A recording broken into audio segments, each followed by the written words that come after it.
Bom dia a todos. As crianças podem sair com calma.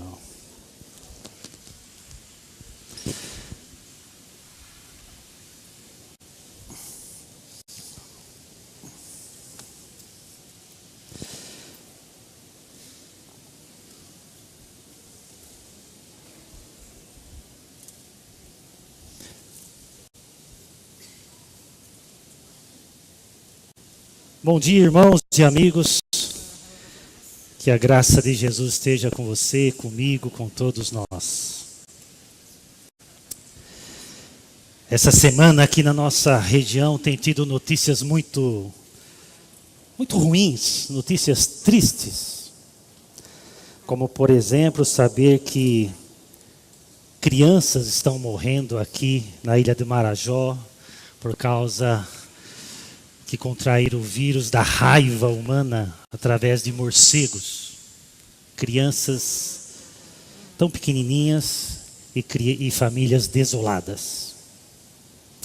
Essa semana também soubemos do avião que caiu em Cuba, matando mais de 100 pessoas, consequentemente 100 famílias tristes.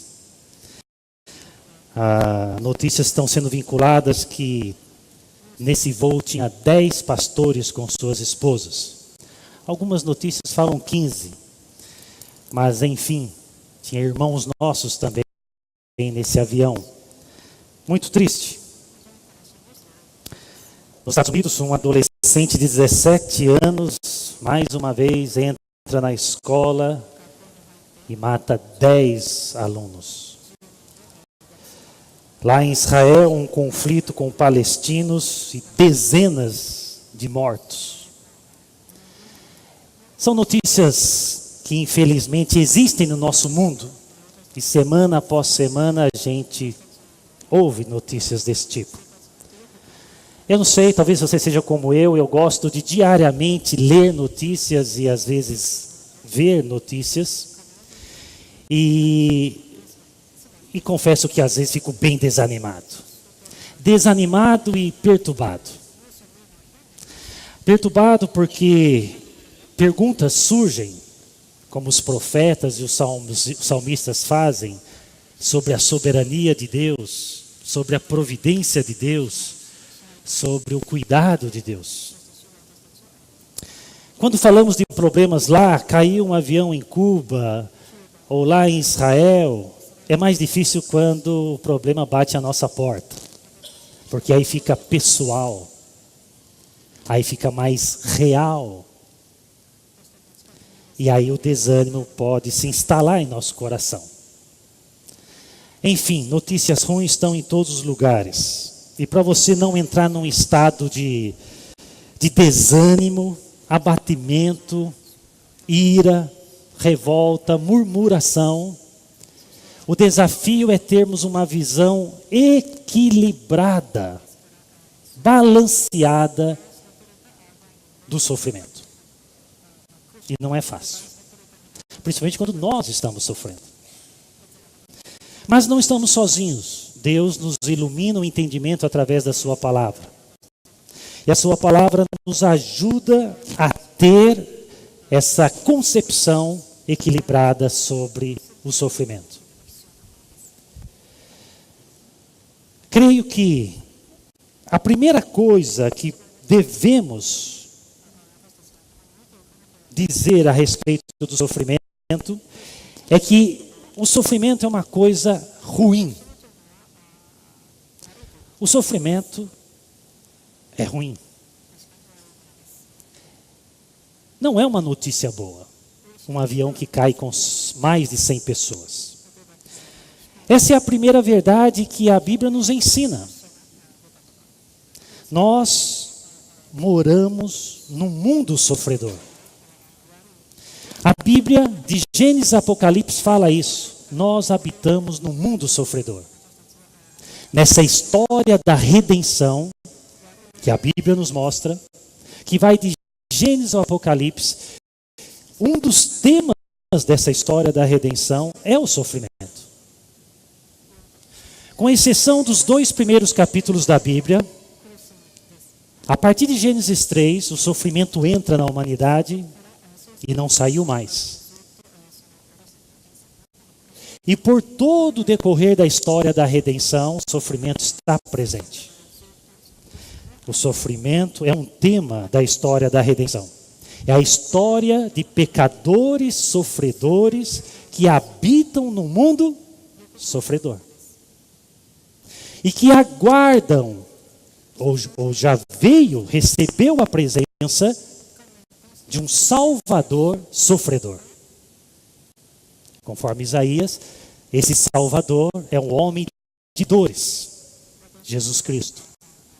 E esse Salvador sofredor nos promete nos levar para um lugar onde não mais existirá sofrimento.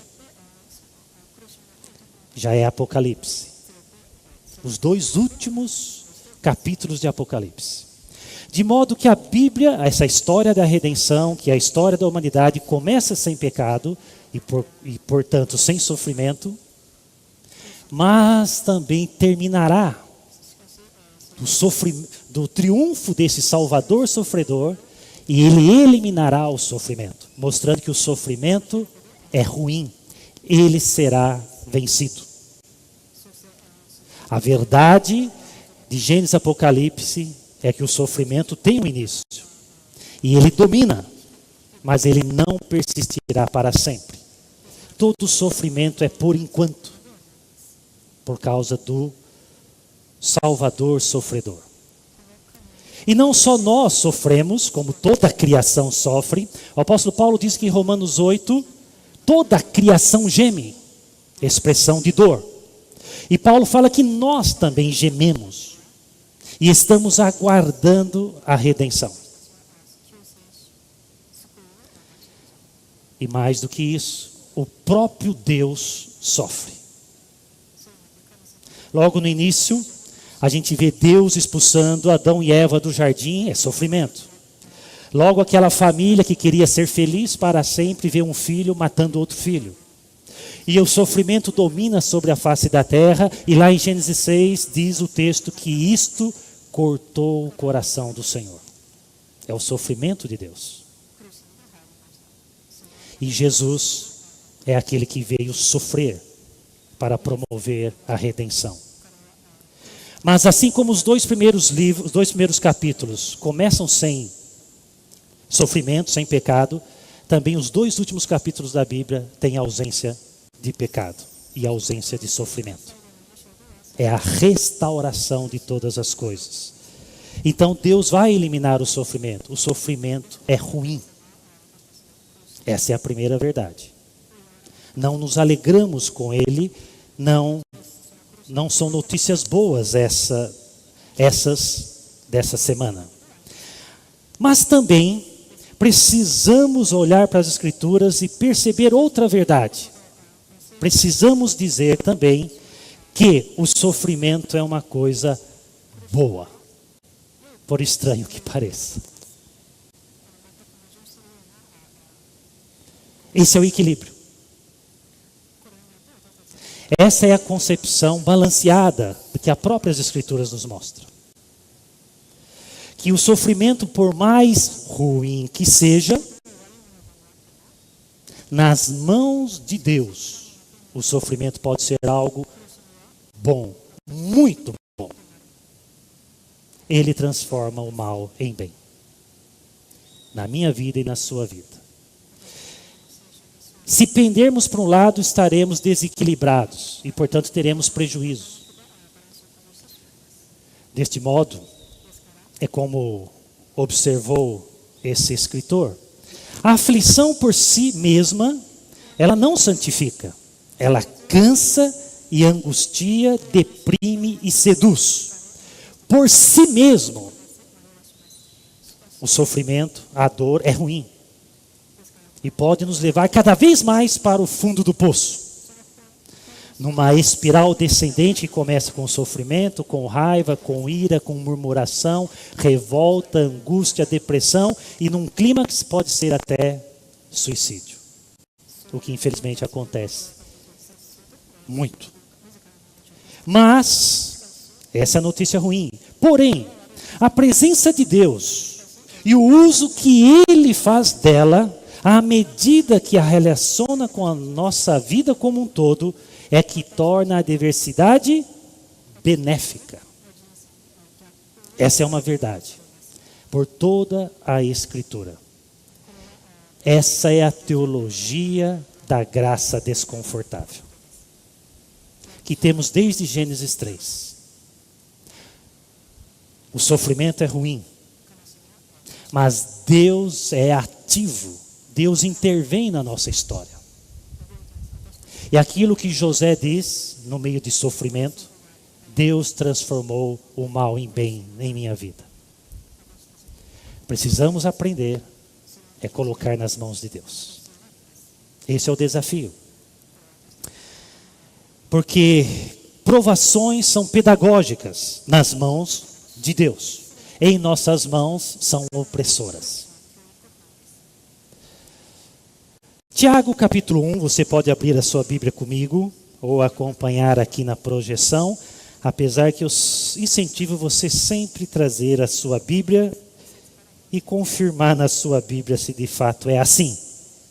Então, Tiago capítulo 1, dando continuidade da pregação que eu fiz há um mês atrás, Tiago quer nos ensinar sobre como lidar com a provação. Agora nós vamos avançar um pouco mais. Então vamos ler de 2 a 4. Nessa versão diz assim: Meus irmãos, considerem motivo de grande alegria sempre que passarem por qualquer tipo de provação. Pois sabem que quando sua fé é provada, a perseverança tem a oportunidade de crescer. E é necessário que ela cresça, pois quando estiver plenamente desenvolvida, vocês serão maduros e completos, sem que nada lhes falte. Essa é a teologia da graça desconfortável. Apesar do sofrimento ser desconfortável, é uma graça de Deus em usar as provações. Nas Escrituras, Deus não apenas usa, não apenas permite, e às vezes, para o nosso espanto, até mesmo Ele envia a provação. Com o propósito supremo da maturidade, dele ser glorificado em nós. Apesar de nem sempre a gente entender isso quando estamos no olho do furacão. Mas um testemunho aqui. Essa Flannery O'Connor, ela foi uma escritora. Essa escritora cristã não escreveu teologia propriamente dito, mas escrevia contos, romances. Mas sobre a influência das Escrituras. Eu nunca li nenhum livro dela, porém pretendo. Já que ela muitas vezes é citada em outras leituras. Foi o que me chamou a atenção. Essa escritora, ela gozou de sucesso na sua época. Porém, a história dela não é fácil. Ela, com apenas 12 anos, foi diagnosticada com lúpus. Com 12 anos. A sua vida nunca mais foi a mesma. Sua adolescência não foi a mesma. Sua juventude não foi a mesma. Os médicos disseram que ela teria apenas 5 anos de vida. Ela viveu bem mais do que isso. Porém, ainda morreu jovem, aos 39 anos. Por causa da doença. Em algum momento da sua vida, certamente não foi aos 12, 13 anos, foi bem mais para frente, ela dá um testemunho e diz assim: tive 2 mestres indesejados que entraram em minha vida. Observe, ela é escritora e sabe usar as palavras. Tive 2 mestres. Mestre é aquele que ensina. Ela é a aluna. Só que são 2 mestres indesejáveis. Não gostaria que tivesse entrado na minha vida. E ela cita quais são os dois mestres: o sucesso e a enfermidade. A enfermidade a gente até entende que é indesejável. Normalmente o sucesso é a ganância de muitos corações, mas ela chama também de mestre indesejável. Sobre o sucesso, é resumido assim: sucesso é quase totalmente negativo. Ele nos isola, estimula a vaidade e nos desvia do verdadeiro trabalho que o provocou em primeiro lugar. Muito interessante. Ela que alcançou o sucesso, apesar de não ter buscado o sucesso, ela observa que não teve vantagem quase nenhuma. Lembre-se que é um coração cristão aqui. É quase totalmente negativo. Nos desvia do foco, do trabalho genuíno, da intenção genuína. Sobre a enfermidade, ela diz: nunca fui a um lugar sem estar doente. Que frase triste. Dos 12 anos em diante, o que ela lembra é: sempre estive doente. Estar sempre doente é terrível. Você pode ir para os lugares mais agradáveis possíveis. Estando doente, tudo fica difícil. E ela continua: em certo sentido, a enfermidade pode ser mais instrutiva que uma longa viagem pela Europa. A enfermidade antes da morte é algo que vem muito a propósito. E penso que os que não a têm perdem uma das misericórdias de Deus. Primeiro me surpreendi ela explicando o sucesso. A gente acha que sempre é bom. E mais ainda quando ela fala sobre a enfermidade. Veja bem, a enfermidade é uma notícia ruim. Mas veja bem também, a enfermidade é uma notícia boa. Na santa ousadia e na verdade bíblica que está em seu coração, ela tem essa maturidade que não vem da noite para o dia, em dizer: a enfermidade vem com bom propósito. E quem não passa por essa vida e não passa por uma enfermidade, perde uma das misericórdias de Deus. O que ela está fazendo aqui é o que o Tiago nos ensina. É o resultado. É o aprendizado. É o crescimento que a enfermidade trouxe, estando nas mãos de Deus. É o fruto. É a maturidade. As diversas provações que levaram a uma fé mais madura, a uma perseverança, a uma maturidade de vida.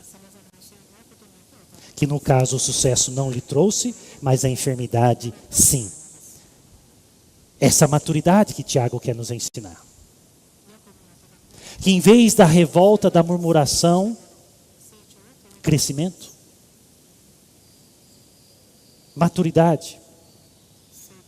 É a teologia da graça desconfortável. Caminhando um pouco mais, é mais fácil pregar sobre a enfermidade, é mais fácil aconselhar alguém que está sofrendo e não você. Mas quando a gente passa por ela, tudo muda. E saber reagir não é fácil. Esse irmão nosso já falecido, o Dr. Paul Brand, junto com a sua esposa, foi um casal que teve uma vida muito frutífera. Foram úteis neste mundo.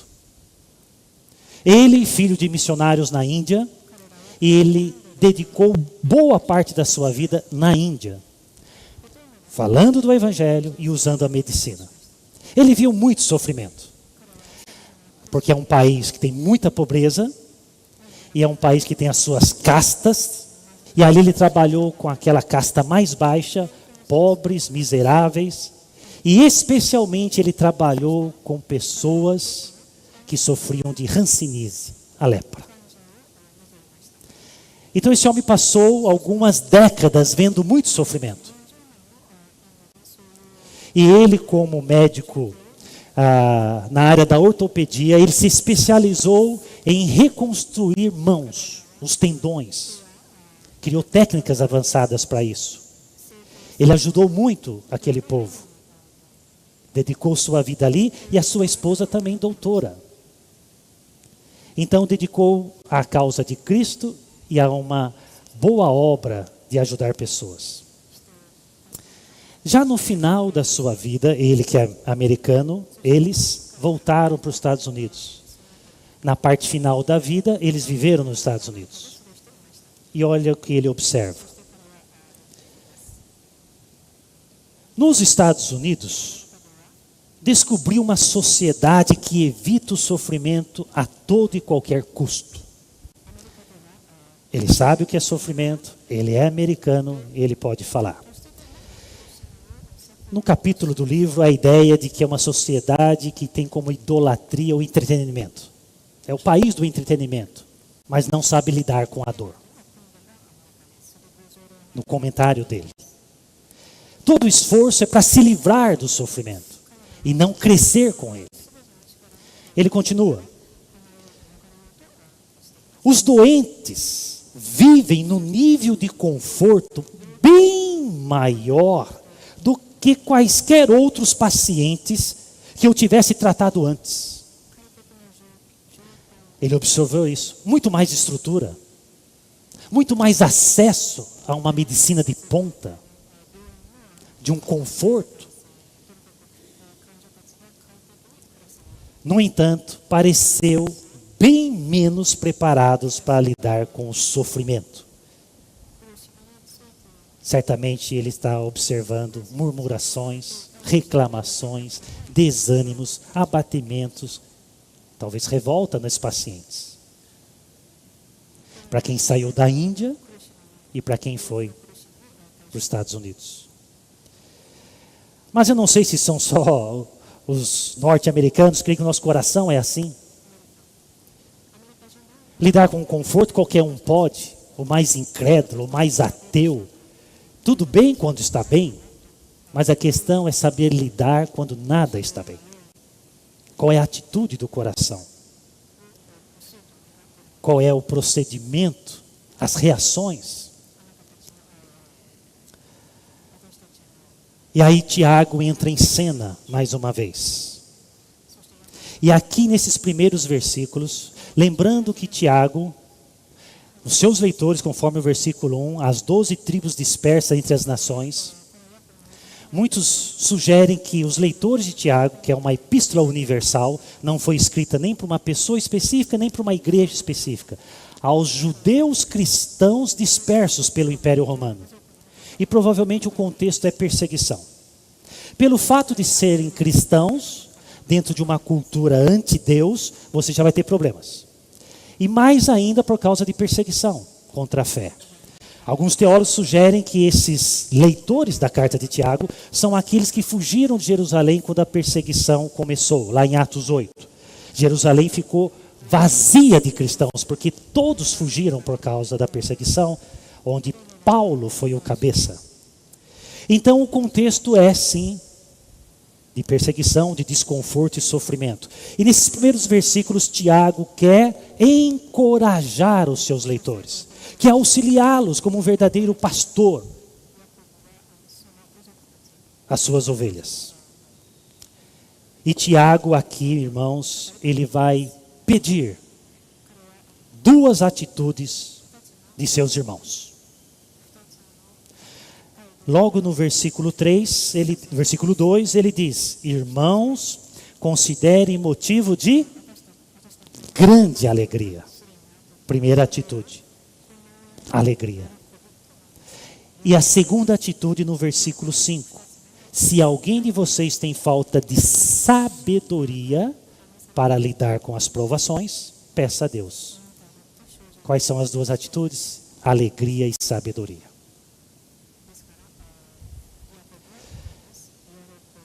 Sabedoria eu até entendo. Deus me dê sabedoria que a situação está difícil. Mas a alegria é um tanto estranho. Pedir alegria no meio do sofrimento. Vamos meditar mais nesse ponto da alegria. Se Deus permitir, mais para frente a gente pode meditar um pouco na sabedoria. Tiago não está sozinho na sua verdade. O apóstolo Paulo diz algo totalmente semelhante, igual.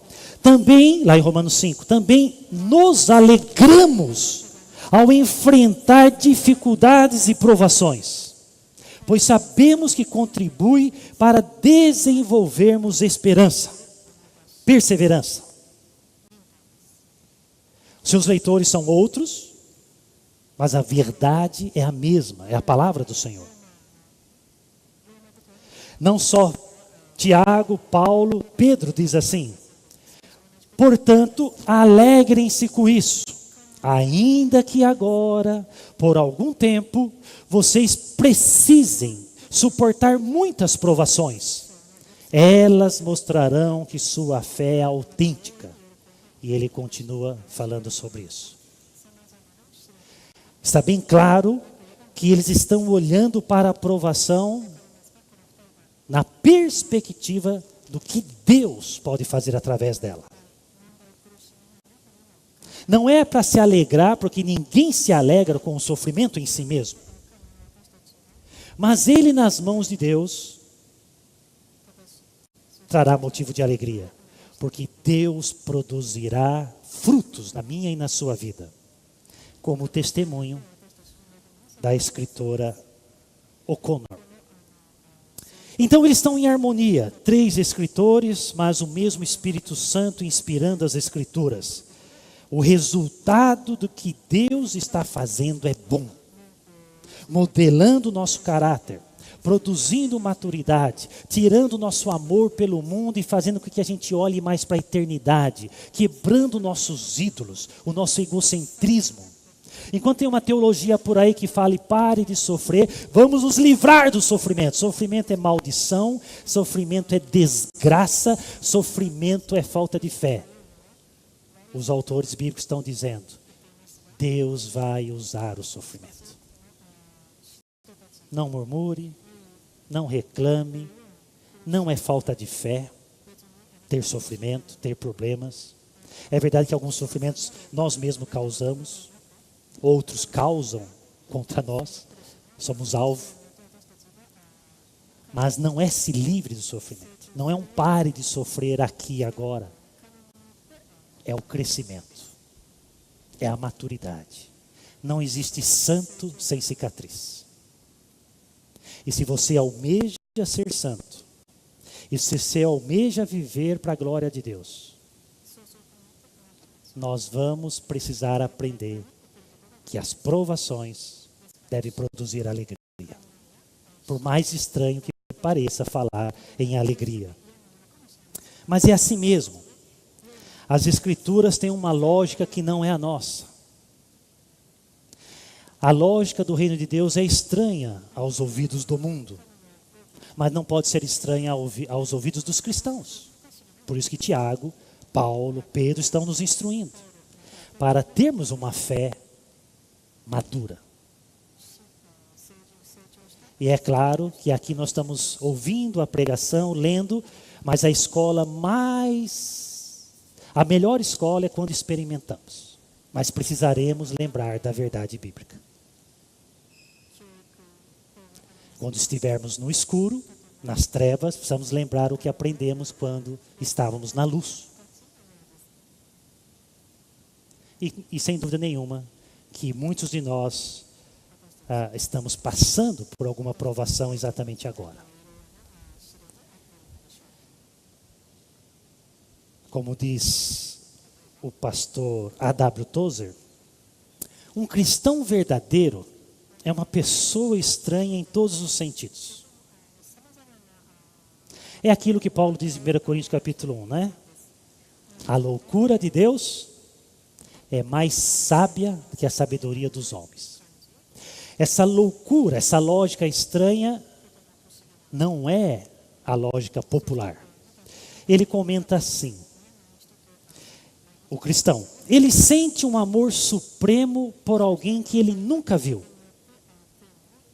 Conversa familiarmente todos os dias com alguém que não pode ver.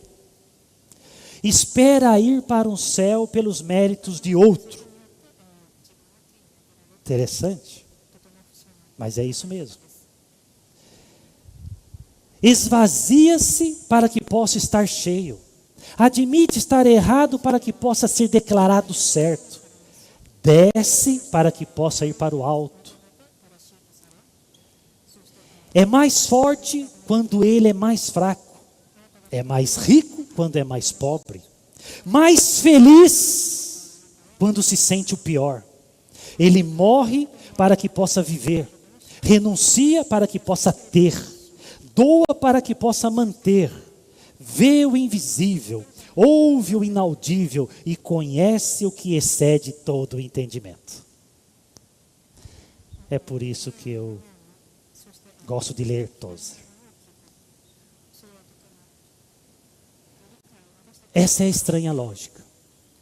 E sabe que a Bíblia está cheia dessa lógica estranha para o coração humano. Mas é a lógica da sabedoria divina.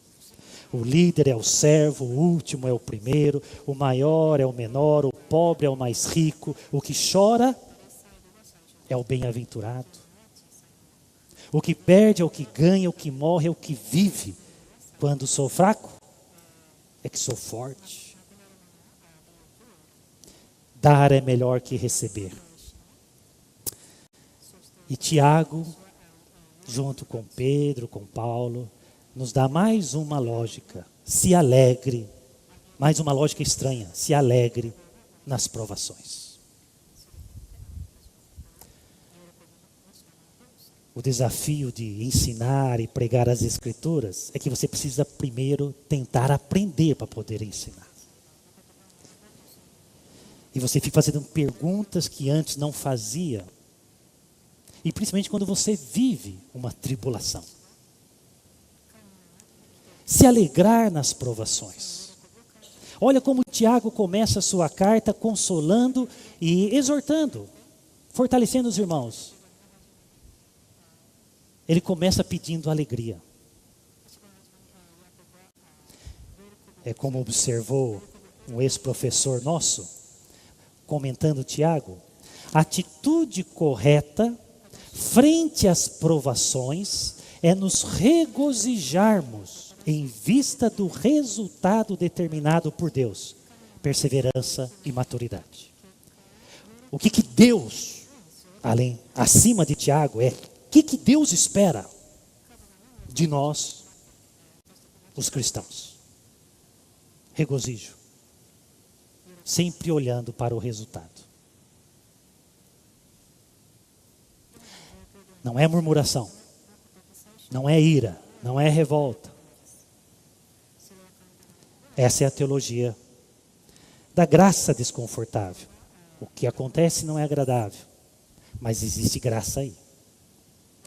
Assim, meus irmãos, essa é a atitude que a Bíblia pede de nós. Só que nós precisamos da ajuda divina.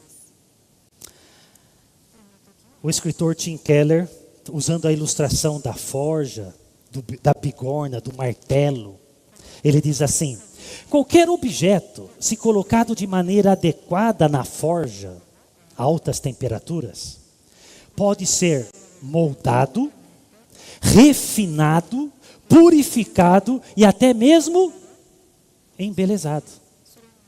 Pode sair obras de arte do martelo, da fornalha e da bigorna, dos golpes do martelo. Essa é uma perspectiva notável do sofrimento. Se for encarado e suportado com fé, acabará nos transformando em pessoas melhores, mais fortes e mais repletas de bondade e alegria. Ele não está inventando nada. É o que o Tiago está dizendo. Nós precisamos crer, aprender essa verdade. Nos transformará nas mãos de Deus, em um relacionamento de fé, em pessoas melhores, inclusive cheios de alegria. Porque o cristão deve amar a santidade. O que mais deve trazer tristeza para nós é o pecado. E o que mais deve trazer alegria para um coração regenerado é a santidade. E se Deus está produzindo santidade, então é motivo de alegria. Se Deus está sendo glorificado. A maior bênção que Deus pode dar a nós, os seres humanos, é o perdão, a salvação. A segunda maior bênção que Deus pode nos dar é a santidade.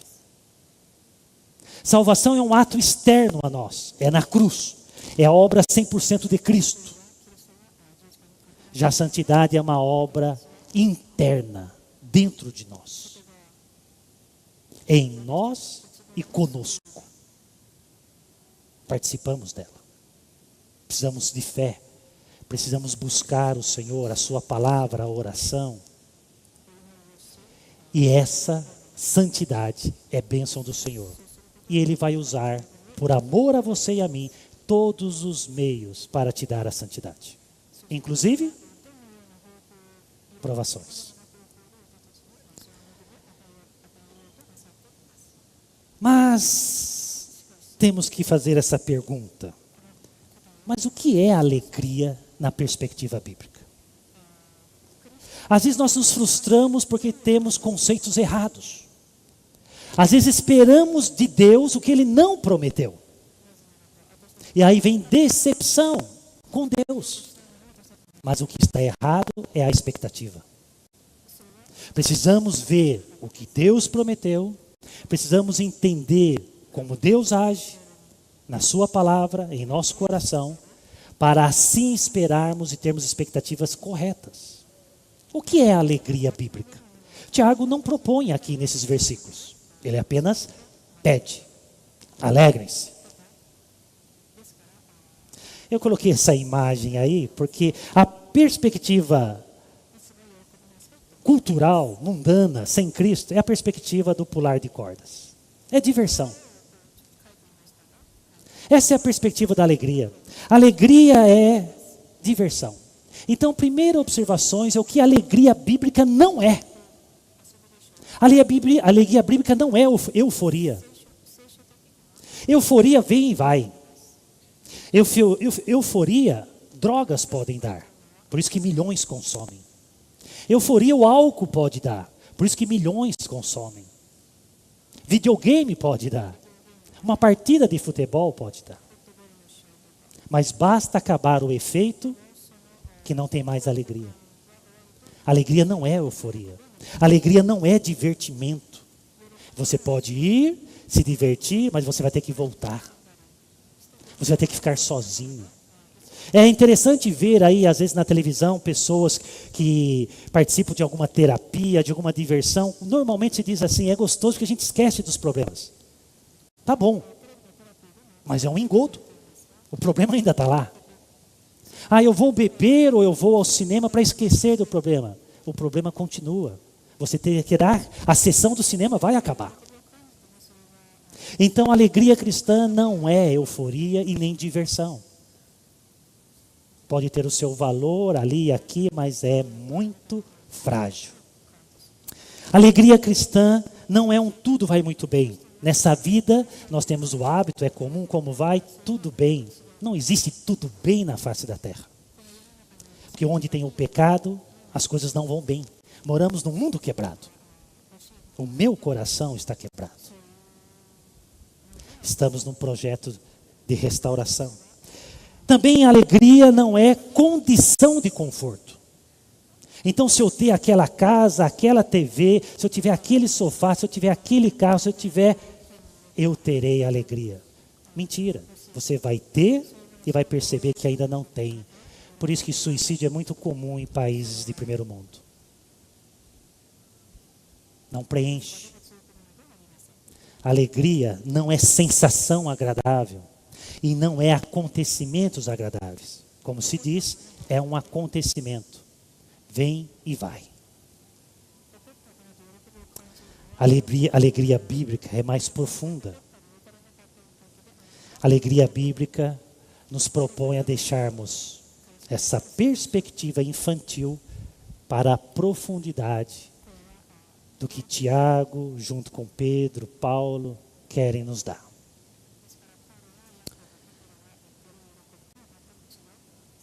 O apóstolo Paulo, já que o melhor comentário da Bíblia é a Bíblia, buscando refúgio em outras porções das Escrituras, Paulo é alguém que explica mais a alegria.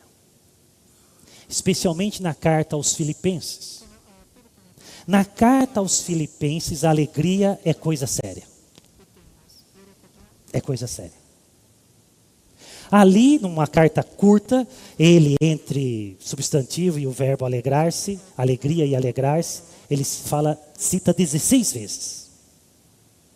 16 numa carta tão curta. Mas Paulo está escrevendo sobre alegria porque nesse momento da sua vida, ele está no hotel 5 estrelas. Em algum lugar ali de uma praia linda, ali numa ilha grega no Mediterrâneo, por onde ele viajou bastante. Você sabe que Paulo está na prisão quando escreve aos Filipenses. Uma masmorra. Como é que alguém pode, dentro de uma masmorra, falar sobre alegria? Porque esse alguém tem o auxílio de Deus. A verdade de Deus. A palavra de Deus. Não é circunstância. Porque as circunstâncias são desfavoráveis, desconfortáveis. Então o apóstolo Paulo diz que devemos alegrar-nos no Senhor. Entre tantos versículos que ele fala ali, em 4:4 ele diz: alegre-se sempre no Senhor. Repito, reforço, novamente digo, alegrem-se no Senhor. E Paulo dá motivos de suas alegrias nessa carta, que seria uma outra pregação. Mas só nesse versículo, aqui há muita instrução do que é a alegria bíblica. Observe que ele diz: alegrem-se. Tiago também diz, Pedro também diz. Mas o que chama atenção nesse versículo, que aqui a primeira característica da alegria é que ela é imperativa. Isso aqui é um mandamento do Senhor. Aqui é uma ordem, não é uma sugestão. É interessante que nós, quando olhamos para os mandamentos do Senhor, não mate, não roube, ore mais, Deus dízima, oferta, olhe para missões. Mas a alegria é um mandamento do Senhor. Se alguém está muito triste, abatido, reclamando, murmurando, você fala: olha, você está pecando. Alegre-se no Senhor. É um mandamento. Essa é a primeira característica aqui que a gente vê nessas palavras. Então a alegria não é sentimento nesse caso. Nesse caso. É um imperativo. E há bases para esse imperativo. Não é o ignorar o sofrimento e a dor. Outra observação desse versículo é que Paulo diz: alegre-se, que é imperativo, e ele diz sempre no Senhor. Sempre. Espera aí, eu me alegro muitas vezes. Quando estou com boa saúde. Quando o salário aumenta. Quando troco o carro para o mais novo. Quando a família está bem equilibrada ali, os filhos estão bem. Mas quando ele diz sempre, ele está incluindo todas as coisas. E na notícia ruim que o médico deu? E no funeral? Aí já fica mais difícil. Sempre. A primeira característica da alegria aqui é imperativa. É um mandamento. A segunda característica é que ela é supra-circunstancial. Ele está na cadeia. A minha alegria não depende do que está acontecendo ao meu redor. Estar bem, quando tudo está bem, o coração mais incrédulo também pode. Mas aqui há um degrau a mais, uma profundidade que vem do Senhor. Sempre. Aí Paulo diz: alegre-se sempre em quê? A alegria do cristão não é algo, não é uma coisa, não é uma circunstância, é alguém. É Jesus. O cristianismo é um relacionamento com alguém. Jesus. Ele, como diz a parábola em Mateus, é a pérola preciosa. É o tesouro precioso. Quando alguém encontra, transborda de alegria. Talvez um dos propósitos das provações seja isso. Você está pondo a sua alegria em circunstâncias. Aprenda a alegrar-se no Senhor. E ainda mais, quando Paulo usa a palavra Senhor, não é o acaso. Podia alegre-se em Cristo, está certo. Alegre-se em Deus, está certo. Mas ele usou a palavra Senhor. Essa palavra Senhor, essa mesma palavra que ele está usando para Cristo, é a mesma palavra que o imperador romano usava para si. Eu sou o Senhor. César é o Senhor. O império é meu, o domínio é meu. Paulo está dizendo: alegre-se no verdadeiro imperador. Alegre-se porque ele está preso nas mãos dos romanos. Alegre-se no verdadeiro Senhor. Aquele que é dono de todas as circunstâncias. Aquele que é soberano, não só dentro do império romano, mas ele é soberano no mundo, no universo e na minha e na sua vida. Alegre-se naquele que é o controlador de todas as circunstâncias. Alegre-se naquele que é dono de tudo. Senhor, soberano. E olha, quem está dizendo isso é alguém que está preso. Essa prisão está dentro da soberania de Deus. Assim, a alegria, ela é imperativa. Sempre no Senhor, ela é supracircunstancial. Ela é cristocêntrica. E aqui também, ela é confiante. Confia no Senhor. A confiança gera descanso. A confiança gera paz. A confiança gera alegria. Um coração confiante é um coração tranquilo. Tem a ver com fé. Tem a ver com relacionamento com o Senhor. Tem a ver em confiar na sua palavra.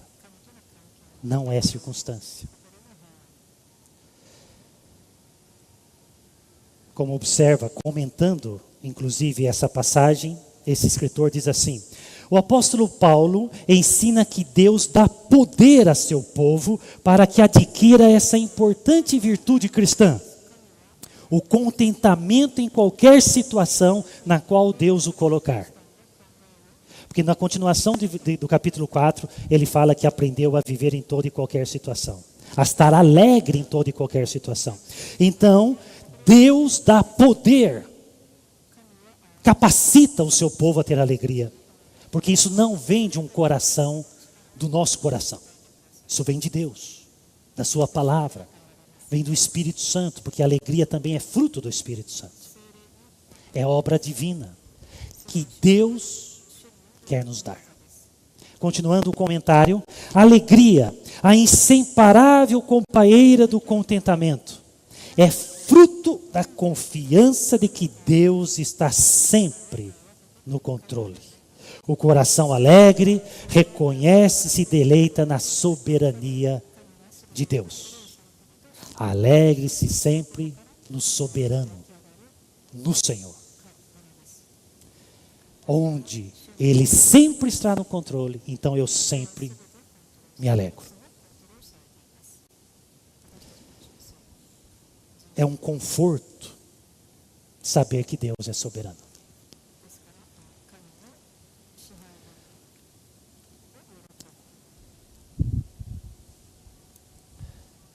Pastor Charles Spurgeon foi apelidado na história como o príncipe dos pecadores. Dos pecadores? Era pecador também. Príncipe dos pregadores. pregadores para pecadores. Era um homem raro. Spurgeon era um homem raro, se você já leu qualquer coisa. Um homem muito piedoso, com uma mente brilhante. Parece que o seu dia tinha 50 horas. Pregava várias vezes, escrevia, dava aula, treinava, ação social. Impressionante como ele foi frutífero. Mas também padeceu. Tinha uma ruim saúde, uma saúde ruim. E olha que interessante, e lutava constantemente com a depressão. E o seu refúgio era as Escrituras. Não era terapias, eram as Escrituras. Um comentário dele. Não existe atributo de maior conforto aos seus filhos que o da soberania de Deus. Que conforto. Nas condições mais adversas, em provações mais severas, eles creem que a soberania ordenou as aflições. Que a soberania os governa e que a soberania os santificará. Isso está em toda a Bíblia. Esse é o seu conforto. Mas é o Deus entronizado que amamos pregar. É no Deus entronizado que confiamos. A alegria cristã é confiança.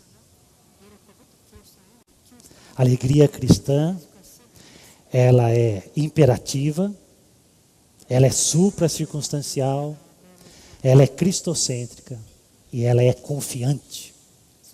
Que Deus sabe o que eu preciso. Deus sabe e Ele controla as nossas provações. Isso é promessa bíblica. Que não vem tentação além das nossas forças. Ele está nos moldando, está nos santificando. Isso é motivo de alegria. O que você mais deseja para o seu filho? Diploma? Que ele ganhe muito dinheiro? Eu acho que você deve desejar o temor ao Senhor. Que o seu filho seja santo. É isso que Deus quer para nós também.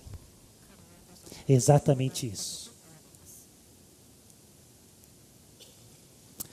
Irmãos,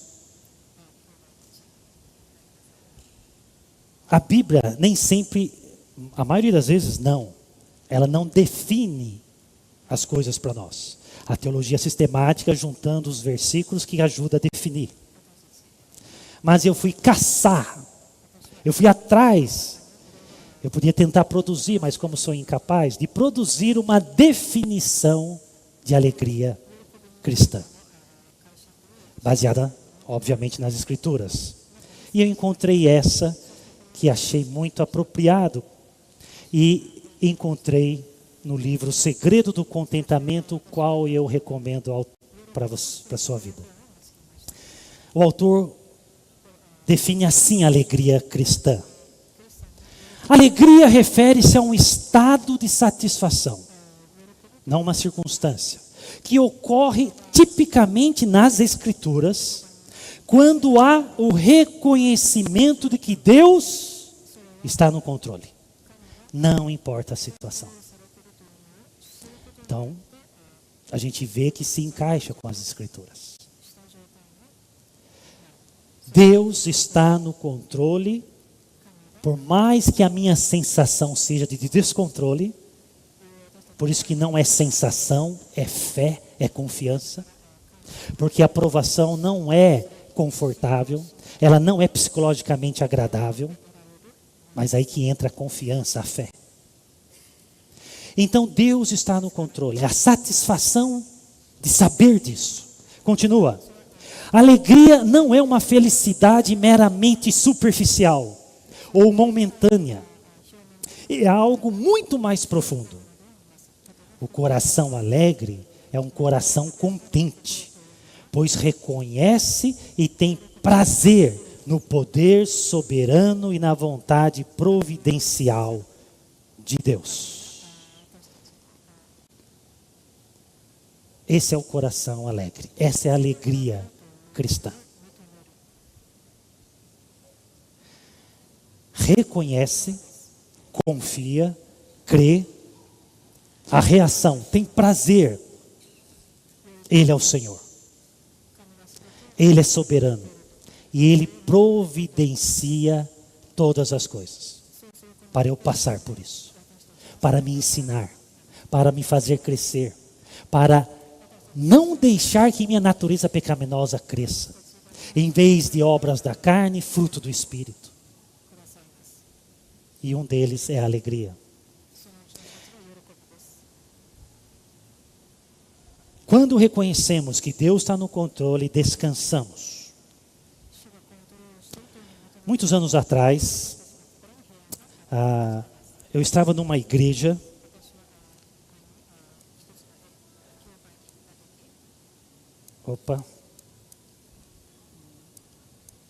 Muitos anos atrás, eu estava numa igreja e essa igreja era pequenininha.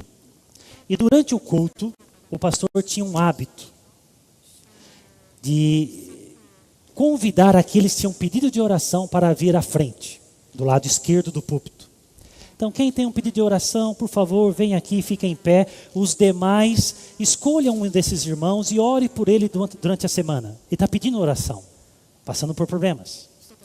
Então, a ideia era olhar para algum rosto e orar por ele durante a semana. E quem também tem um motivo de louvor a Deus, venha à minha direita. Você está dando testemunho. Deus me agraciou. Deus me abençoou. Então aqueles irmãos vinham para frente. Daquele momento da igreja, um casal de irmãos passaram por um momento muito duro. Já tinha alguns anos de casado e não conseguia ter filhos. Depois de muito dinheiro e tratamento, a esposa engravidou. Extrema alegria. A gravidez corria bem, até que lá no finalzinho, a criança nasceu prematura e não resistiu. Faleceu. Sem comentário, difícil. Ficaram um tempo ali afastado da igreja, ali umas 2, 3 semanas, ela se recuperou e eles vieram para o culto. Quando o pastor pediu, quem tem pedido de oração vem à minha esquerda, e quem tem agradecimento vem à direita, aquele casal se levantou e eu lá do fundo já pensei, precisam de oração. E ele em vez de vir do lado esquerdo, ele veio do lado direito, o lado do agradecimento. Eu logo pensei, ele errou o lado. Ele precisa de oração. Ele não pode agradecer. Só que o pastor abriu uma exceção, deixou que ele falasse no microfone. E ele disse assim, deu o testemunho de como estavam e disse assim: louvamos a Deus, porque Deus sempre sabe o que faz. Nos alegramos nisso. Obrigado pelas orações. Enterrar um filho é terrível. Louvamos a Deus, porque Deus sabe o que faz. Estamos alegres nisso. Não é na perda do filho. É que Deus é soberano. Num contexto de tristeza, Neemias adverte os judeus: não fiquem tristes, pois a alegria do Senhor é a sua força. Eles estavam chorando, voltaram do exílio, uma situação dramática, reconstrução, desanimados. Não fiquem tristes, o Senhor nos fortalece. Meus irmãos, considerem motivo de grande alegria o fato de passarem por diversas provações.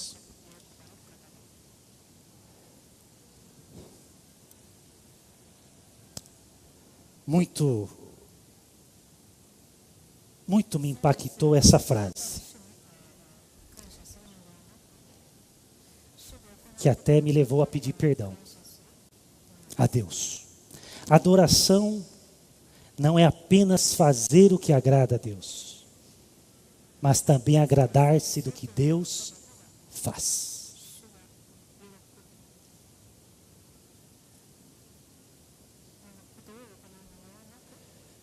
Isso é maturidade.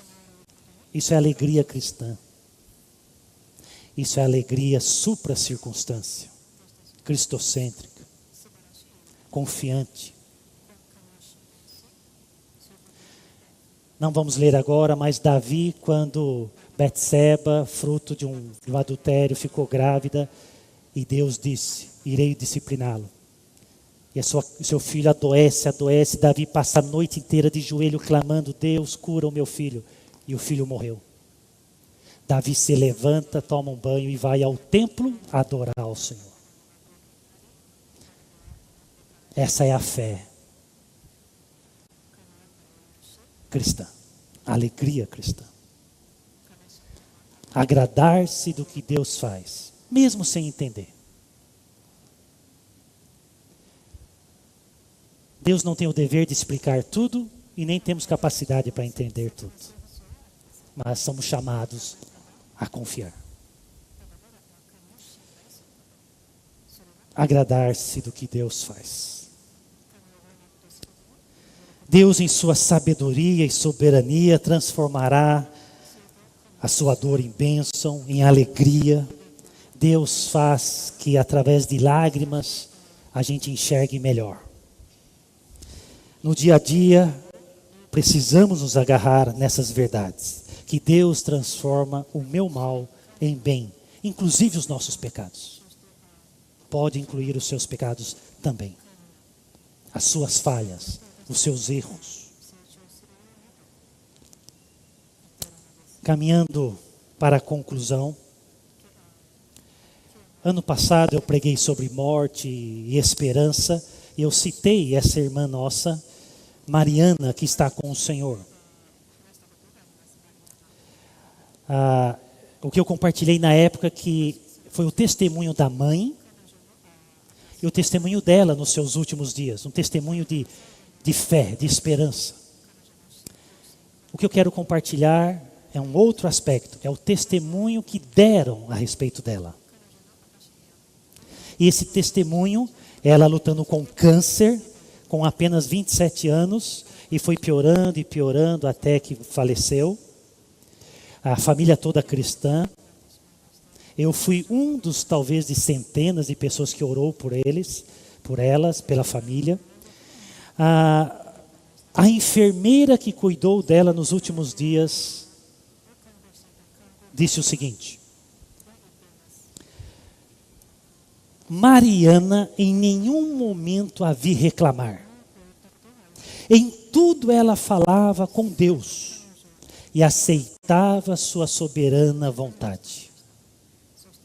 Não reclamava quando recebia alguma notícia dos médicos, quando não era favorável, ou sobre algum novo procedimento, em sua maioria dolorosa. Não reclamava, mas aceitava a soberania de Deus.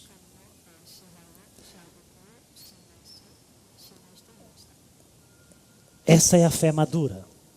Essa é a fé que Deus quer nos ensinar. Isso é sair do jardim de infância e cursar a universidade da fé. Uma universidade que vem pelas lições duras, mas que você, como Jó, vai ver o Senhor. Vai gritar no seu coração: sei que o meu Redentor vive. Antes eu ouvia falar, agora meus olhos veem. Eu descanso na soberania do Senhor.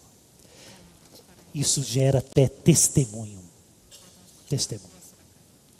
Um pastor que acompanhou essa família, inclusive esse pastor já pregou nessa igreja anos atrás, disse o seguinte, pastor Jader: nunca vimos a Mari reclamar.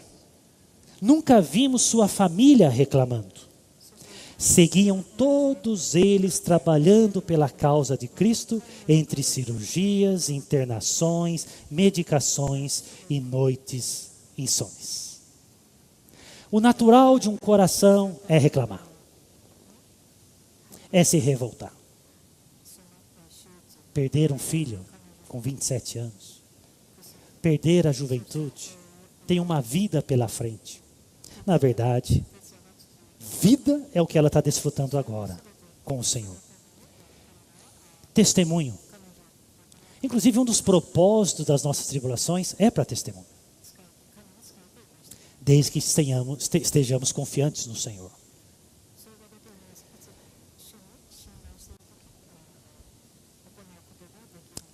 Quando aceitamos todas as dificuldades das mãos do nosso Pai Celestial, crescemos em maturidade, em contentamento. Nós não podemos escolher se queremos enfrentar dificuldades ou não. Essa é uma escolha que não podemos fazer. No mundo temos aflições e a alcança a todos. Nós não podemos escolher se queremos enfrentar dificuldades ou não. Mas podemos escolher glorificar a Deus em contentamento ou desonrá-lo em amargura.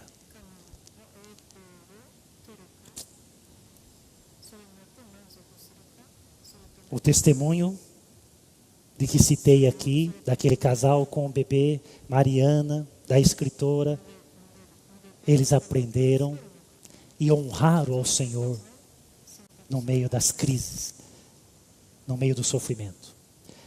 Deus nos chama a descansar na sua soberania. Deus nos chama a honrá-lo nos sofrimentos. Alegre-se no Senhor. Antes de finalizar, preciso fazer uma observação. Porque às vezes quando estamos ensinando, pregando, achamos que estamos sendo claros. Na sala de aula pode fazer pergunta, no culto de pregação não é possível. Meus irmãos, a Bíblia não é contra o lamento. A Bíblia é contra a murmuração. Murmuração é pecado. Lamento não. No Salmo está cheio de lamentos. Lamentamos pelas injustiças, lamentamos a doença que tira a vida do ente querido, lamentamos quando o avião cai, lamentamos quando o câncer entra no nosso corpo. Lamentamos, o próprio Deus lamenta. Jesus Cristo lamentou. Mas a murmuração é pecaminosa. A murmuração é apontar o dedo para o céu e dizer: o Senhor não sabe o que faz. A murmuração é apontar o dedo para o Senhor e dizer: eu não mereço, então o Senhor é injusto. Murmuração é desconfiança da soberania. Murmuração é dizer: Deus, o Senhor não é pai, não sabe cuidar de mim. A murmuração é injustiça. A murmuração é falta de fé. A murmuração é falta de confiança. A murmuração é uma fé infantil. Somos tentados. Eu sou tentado.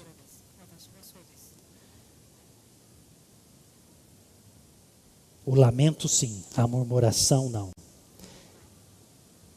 Seguindo a orientação de Tiago, nós temos o auxílio divino para conseguirmos não pecar contra o Senhor. Entre tantas, que promessa gloriosa.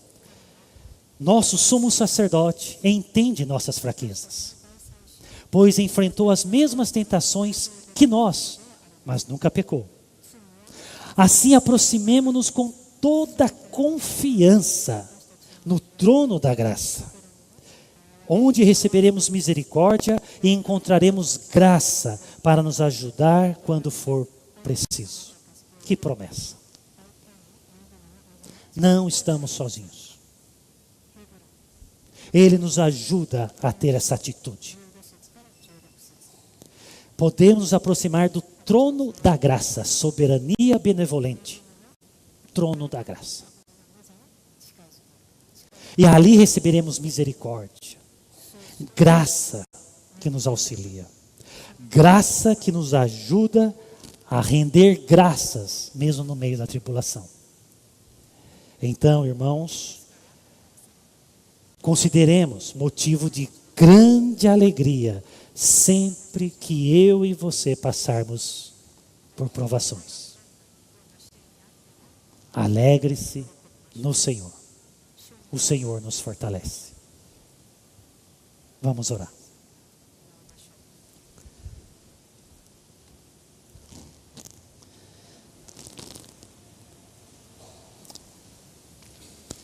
Soberano e benevolente Deus, obrigado por tua palavra. Como iríamos viver se não tivéssemos esse farol em nossa vida? Obrigado pelas instruções da tua santa palavra.